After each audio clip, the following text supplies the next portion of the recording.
Ukraine যুদ্ধ বন্ধে Saudi আরবের রাজধানী রিয়াদে বৈঠক করেছে যুক্তরাষ্ট্র ও রাশিয়া। তাতে যুক্ত করা হয়নি ইউক্রেনকে, কিন্তু ঠিক একই সময়ে তুরস্ক সফরে গেছেন ইউক্রেনের প্রেসিডেন্ট ভ্লাদিমির জেলেনস্কি। সেখানে দেশটির প্রেসিডেন্ট রিসেপ তাইয়েপ এরদোয়ানের সঙ্গে সাক্ষাৎ করেছেন তিনি।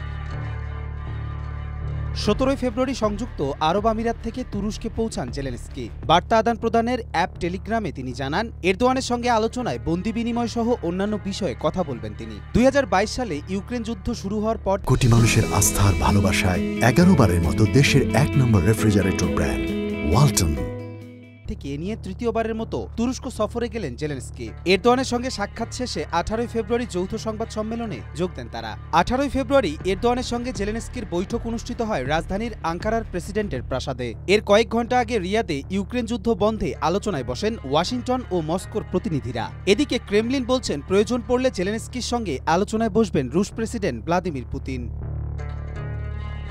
তুরস্ক পশ্চিমা সামরিক জোট ন্যাটোর সদস্য। রাশিয়ার বিরুদ্ধে যুদ্ধে ইউক্রেনকে ড্রোন সরবরাহ করেছে দেশটি। তবে পশ্চিমাদের নেতৃত্বে মস্কোর উপর নিষেধাজ্ঞা দেয়া থেকে দূরে থেকেছে তারা। এছাড়া রাশিয়া ও ইউক্রেনের মধ্যে বন্দি বিনিময়ের ক্ষেত্রে সৌদি আরব ও সংযুক্ত আরব আমিরাতের পাশাপাশি ভূমিকা রেখেছে তুরস্ক।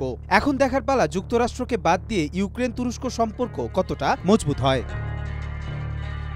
কবির চৌধুরী জয়, মাই টিভি।